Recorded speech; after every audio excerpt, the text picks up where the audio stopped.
आज हम बात करेंगे कल की मूवी के बारे में।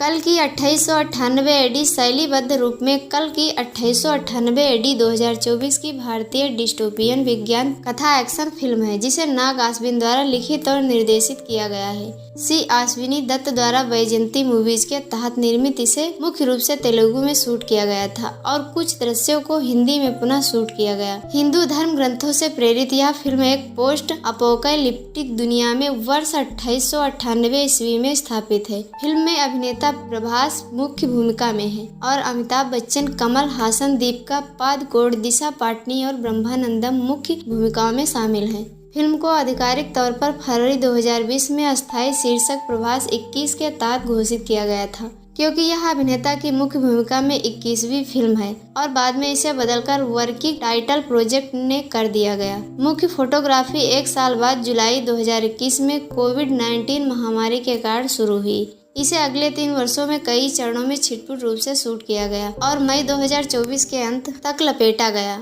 आधिकारिक शीर्षक की घोषणा जुलाई 2023 में की गई। फिल्म में संतोष नारायण ने संगीत दिया है।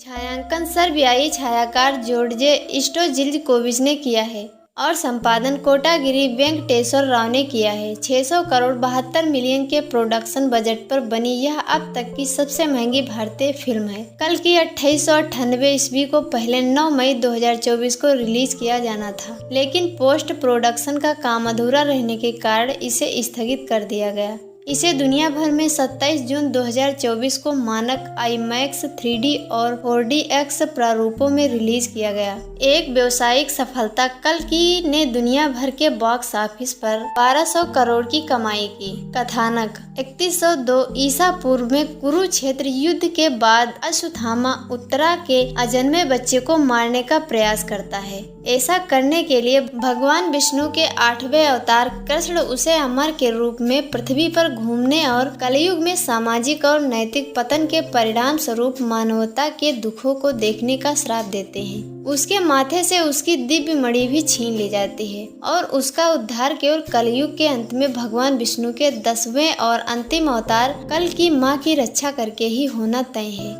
2898 ईस्वी में कुरुक्षेत्र युद्ध की घटनाओं के 6 साल बाद काशी का रेगिस्तानी शहर सर्वनाश के बाद की दुनिया में अंतिम ज्ञात शहर के रूप में खड़ा है, जिस पर सर्वोच्च यास्किन एक अधिनायकवादी देव राजा का प्रभुत्व है। यास्किन कॉम्प्लेक्स से शासन करता है, जो एक उल्टे पिरामिड की तरह दिखने वाला एक विशाल ढांचा है जो शहर के ऊपर स्थित है।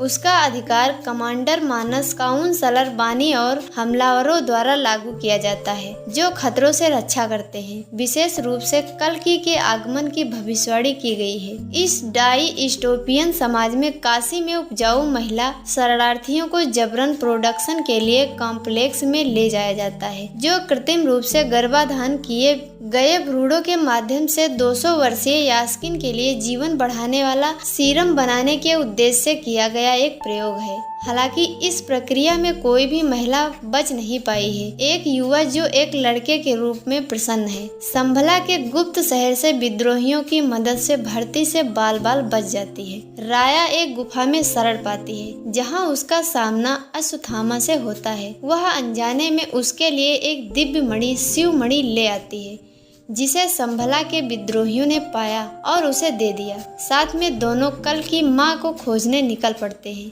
इस बीच कॉम्प्लेक्स में प्रोजेक्ट के की एक कार्यकर्ता सम 18, जो अपनी 150 दिन की गर्भावस्था को छुपा रही है, को बाहर निकाल दिया जाता है और उसे पकड़ लिया जाता है। मानस उसके भ्रूण से सीरम की एक बूंद निकालता है, इससे पहले कि वह संभाला विद्रोही द्वारा बाधित हो जाए। सम 18 को संभाला विद्रोहियों द्वारा बचाया जाता है और सम 18 का नाम बदलकर सुमित रख दिया जाता है। संभाला के रास्ते में उनके काफिले पर इनाम के शिकारी और हमलावरों द्वारा घात लगाकर हमला किया जाता है। वे उन्हें रोकते हैं। भैरव एक इनाम शिकारी अपनी AL सुपर कार बुज्जी के साथ पीछा करता रहता है। अपने मणि के माध्यम से अश्वत्थामा को सुमित के अजन्मे बच्चे कल्कि के बारे में पता चलता है और वह हस्तक्षेप करता है।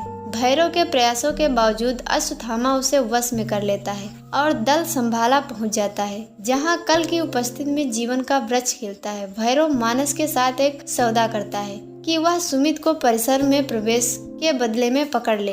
भैरव ने अश्वत्थामा का वेश धारण करके संभाला को खोज निकाला। वह सुमित को अपने साथ संभाला से भगाने के लिए मना लेता है, लेकिन असली अश्वत्थामा उसे रोक लेता है। जब वे लड़ते हैं तो संभाला की नेता मरियम सुमित को सुरक्षित स्थान पर ले जाने का प्रयास करती है। मानस और रेडर्स भैरव को संभाला तक ट्रैक करते हैं और उसकी सुरक्षा में सेंध लगाते हैं। रेडर्स संभाला की सेना पर हावी हो जाते हैं और मानस द्वारा मरियम को मार दिया जाता है। मानस फिर अश्वत्थामा को जंजीरों से जकड़ देता है, जिसकी छड़ी बेहोश भैरव के हाथ में गिर जाती है, जहां वह सक्रिय हो जाती है और पता चलता है कि वह कर्ण का धनुष विजय धनुष है, जिससे पता चलता है कि वह कुरुक्षेत्र युद्ध के योद्धा कर्ण का वंशज या पुनर्जन्म है। कर्ण के धनुष से शक्ति प्राप्त करके भैरव एक अलौकिक परिवर्तन से गुजरता है, आसानी से हमलावरों को हरा देता है और मानस को मार देता है। बुज्जी द्वारा विचलित भैरव अपने पूर्व स्वरूप में लौटता है और अश्वत्थामा की नजरों के सामने सुमित को ले जाता है।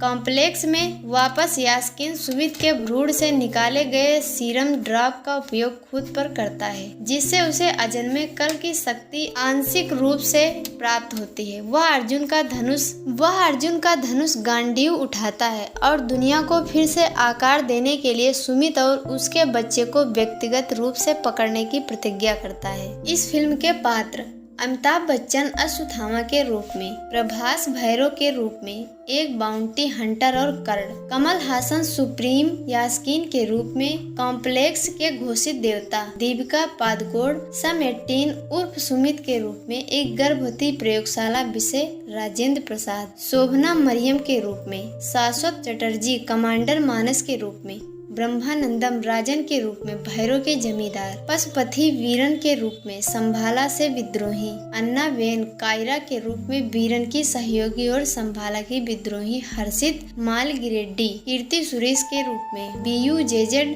वनवर्क बुज्जी भैरव की साथी AI ड्रॉयन वाहन वॉयस ओवर, कैमियो उपस्थित विजय देवरकोंडा अर्जुन के रूप में, मृणाल ठाकुर दिव्या के रूप में, दुलकर सलमान भैरव के संरक्षक के रूप में, SS राजामौली इनाम के शिकारी और भैरव के प्रतिद्वंदी के रूप में, राम गोपाल वर्मा के V अनुदीप कॉम्प्लेक्स में एक नर्तक के रूप में, श्रीनिवास और सारला भैरव के प्रास्ताविक खरीदार के रूप में। थिएट्रिकल कल की 2898 ईस्वी को 3D, 4DX और IMAX सहित विभिन्न प्रारूपों में 27 जून 2024 को दुनिया भर में रिलीज किया गया था। इसे तेलुगु, हिंदी, तमिल, मलयालम, कन्नड़ और अंग्रेजी में रिलीज किया गया था। फिल्म को पहले 2022 में रिलीज करने की योजना थी, लेकिन कोविड-19 महामारी और अधूरे उत्पादन कार्यों के कारण इसे 9 मई 2024 तक के लिए टाल दिया गया था। हालांकि 2024 के भारतीय आम चुनाव के कारण इसे फिर से 9 मई से 27 जून तक के लिए स्थगित कर दिया गया था। फिल्म की रिलीज से 3 हफ्ते पहले 6 जून 2024 को यूनाइटेड स्टेट्स में प्री बुकिंग शुरू हुई। प्री बुकिंग के पहले दिन लगभग 4,200 टिकट बेचे गए और 1,35,000 1.1 करोड़ का कलेक्शन हुआ। फिल्म की रिलीज से 2 हफ्ते पहले 11 जून 2024 को यूके, कनाडा और जर्मनी में प्री बुकिंग शुरू हुई। ट्रेलर रिलीज होने के बाद अमेरिका में फिल्म की अग्रिम बुकिंग को पार कर गई। यूके में फिल्म के प्रीमियर के लिए 20,000 टिकट बेचे गए। SS राजामौली की RRR 2022 की तुलना में US में प्री बुकिंग ने कम दिनों में 1 मिलियन को पार कर लिया। इस प्रकार यह उपलब्धि हासिल करने वाली सबसे तेज भारतीय फिल्म बन गई।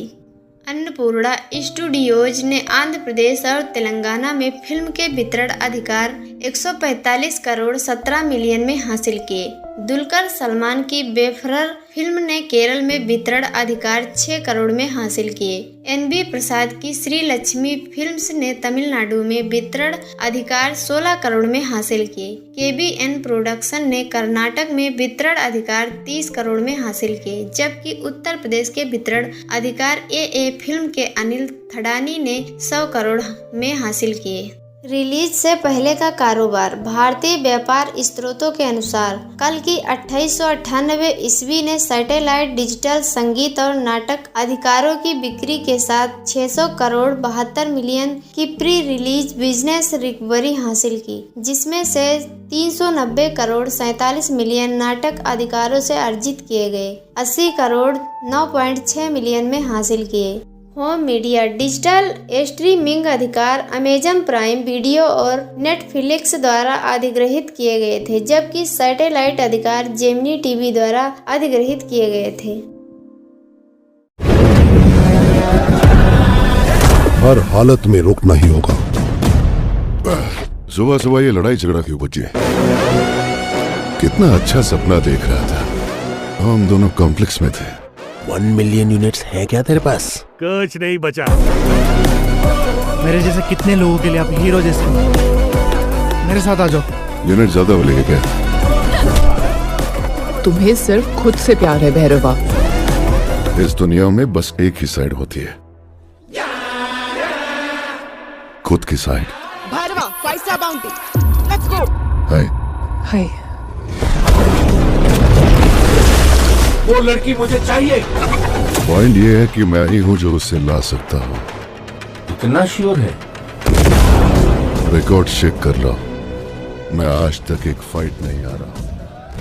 आज हम बात करेंगे कल की मूवी के बारे में। कल की 2898 एडी शैलीबद्ध रूप में कल की 2898 एडी 2024 की भारतीय डिस्टोपियन विज्ञान कथा एक्शन फिल्म है, जिसे नाग अश्विन द्वारा लिखित और निर्देशित किया गया है। सी अश्विनी दत्त द्वारा वैजयंती मूवीज के तहत निर्मित इसे मुख्य रूप से तेलुगु में शूट किया गया था और कुछ दृश्यों को हिंदी में पुनः शूट किया गया। हिंदू धर्म ग्रंथों से प्रेरित यह फिल्म एक पोस्ट अपोकैलिप्टिक दुनिया में वर्ष 2898 ईस्वी में स्थापित है। फिल्म में अभिनेता प्रभास मुख्य भूमिका में है और अमिताभ बच्चन, कमल हासन, दीपिका पादुकोण, दिशा पाटनी और ब्रह्मानंदम मुख्य भूमिकाओं में शामिल हैं। फिल्म को आधिकारिक तौर पर फरवरी 2020 में अस्थायी शीर्षक प्रभास 21 के तहत घोषित किया गया था, क्योंकि यह अभिनेता की मुख्य भूमिका में 21वीं फिल्म है और बाद में इसे बदलकर वर्किंग टाइटल प्रोजेक्ट ने कर दिया गया। मुख्य फोटोग्राफी 1 साल बाद जुलाई 2021 में कोविड-19 महामारी के कारण शुरू हुई। इसे अगले 3 वर्षों में कई चरणों में छिटपुट रूप से शूट किया गया और मई 2024 के अंत तक लपेटा गया। आधिकारिक शीर्षक की घोषणा जुलाई 2023 में की गई। फिल्म में संतोष नारायण ने संगीत दिया है। छायांकन सर्बियाई छायाकार जोर्जे स्टोजिल्कोविच ने किया है और संपादन कोटागिरी वेंकटेश्वर राव ने किया है। 600 करोड़ 72 मिलियन के प्रोडक्शन बजट पर बनी यह अब तक की सबसे महंगी भारतीय फिल्म है। कल की 2898 ईस्वी को पहले 9 मई 2024 को रिलीज किया जाना था, लेकिन पोस्ट प्रोडक्शन का काम अधूरा रहने के कारण इसे स्थगित कर दिया गया। इसे दुनिया भर में 27 जून 2024 को मानक IMAX 3D और 4DX प्रारूपों में रिलीज किया गया। एक व्यावसायिक सफलता कल की ने दुनिया भर के बॉक्स ऑफिस पर 1200 करोड़ की कमाई की। कथानक 3102 ईसा पूर्व में कुरुक्षेत्र युद्ध के बाद अश्वत्थामा उत्तरा के अजन्मे बच्चे को मारने का प्रयास करता है। ऐसा करने के लिए भगवान विष्णु के 8वें अवतार कृष्ण उसे अमर के रूप में पृथ्वी पर घूमने और कलयुग में सामाजिक और नैतिक पतन के परिणाम स्वरूप मानवता के दुखों को देखने का श्राप देते हैं। उसके माथे से उसकी दिव्य मणि भी छीन ली जाती है और उसका उद्धार केवल कलयुग के अंत में भगवान विष्णु के 10वें और अंतिम अवतार कल की मां की रक्षा करके ही होना तय है।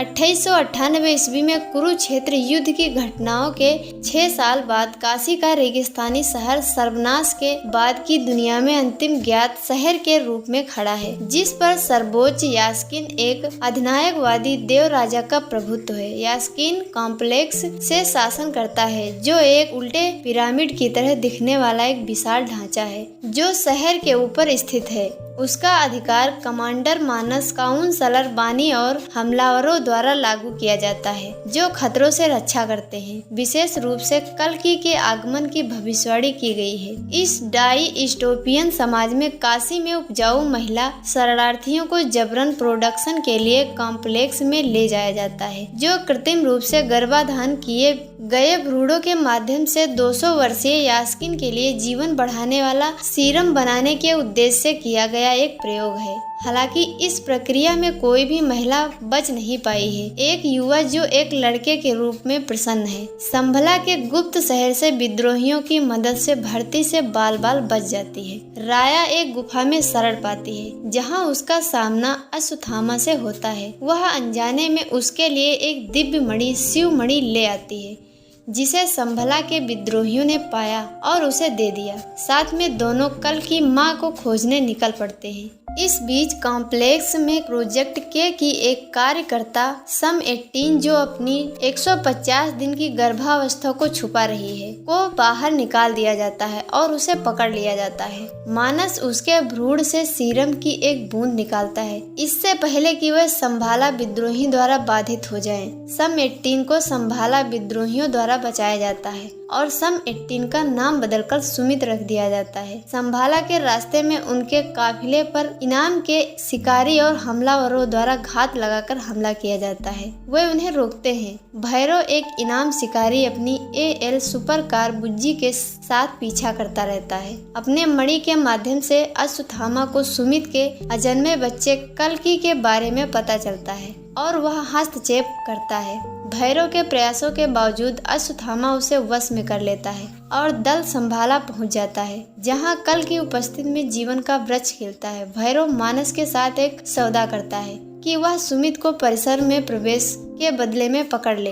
भैरव ने अश्वत्थामा का वेश धारण करके संभाला को खोज निकाला। वह सुमित को अपने साथ संभाला से भगाने के लिए मना लेता है, लेकिन असली अश्वत्थामा उसे रोक लेता है। जब वे लड़ते हैं तो संभाला की नेता मरियम सुमित को सुरक्षित स्थान पर ले जाने का प्रयास करती है। मानस और रेडर्स भैरव को संभाला तक ट्रैक करते हैं और उसकी सुरक्षा में सेंध लगाते हैं। रेडर्स संभाला की सेना पर हावी हो जाते हैं और मानस द्वारा मरियम को मार दिया जाता है। मानस फिर अश्वत्थामा को जंजीरों से जकड़ देता है, जिसकी छड़ी बेहोश भैरव के हाथ में गिर जाती है, जहां वह सक्रिय हो जाती है और पता चलता है कि वह कर्ण का धनुष विजय धनुष है, जिससे पता चलता है कि वह कुरुक्षेत्र युद्ध के योद्धा कर्ण का वंशज या पुनर्जन्म है। कर्ण के धनुष से शक्ति प्राप्त करके भैरव एक अलौकिक परिवर्तन से गुजरता है, आसानी से हमलावरों को हरा देता है और मानस को मार देता है। बुज्जी द्वारा विचलित भैरव अपने पूर्व स्वरूप में लौटता है और अश्वत्थामा की नजरों के सामने सुमित को ले जाता है।